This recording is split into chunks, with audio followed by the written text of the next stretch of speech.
If the Revolution Has Come by Quincy Scott Jones, for George Floyd, Breonna Taylor, Elijah McClain, and about 100,000 protesting and counting.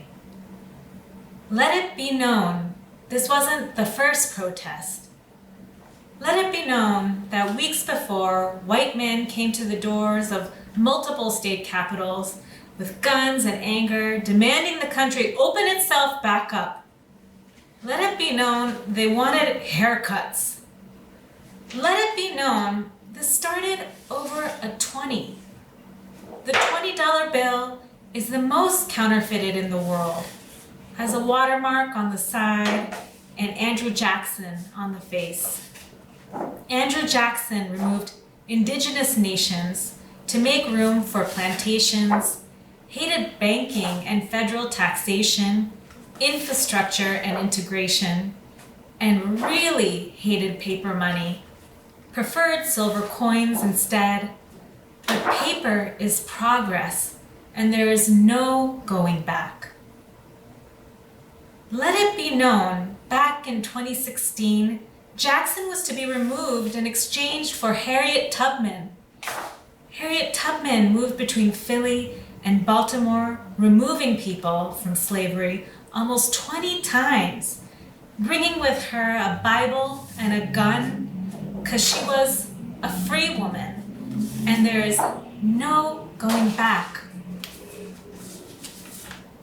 Let it be known this country has a memory. Let it be known the news calls this unrest in America. As if for 400 years America has been resting just fine. Let it be known this protest was during a time of pandemic, just like the Red Summer in 1918, just like the Summer of Love in 1968, and just like then, Seattle shot flash bombs like those made in munition factories by black men and women moving away from Jim Crow. DC bought a copter to fly low to the crowd like an American bald eagle, making a slow motion dive, and the protesters are its prey. In LA, batons met bones again and again like a rerun of Rodney King. And New York, that likes to sing about doing it their way, simply pushed people out of the way.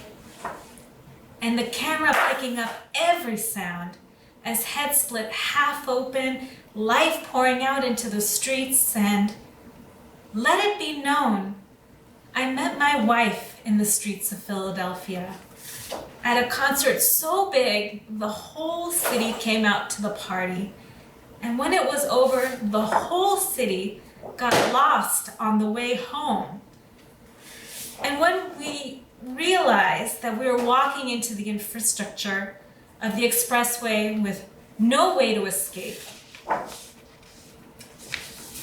we made our way off by climbing a small but steep hill. And it was on this hill I first took my wife's hand.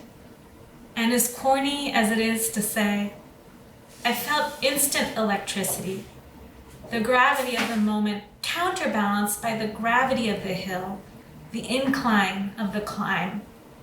The same incline where protesters were cornered canister after canister of tear gas thrown upon them, hand to foot screaming, in panic with nowhere to move, as if this was pandemonium and the cops were a band of fallen angels charged with punishing the preordained to be damned as punishment for damning themselves.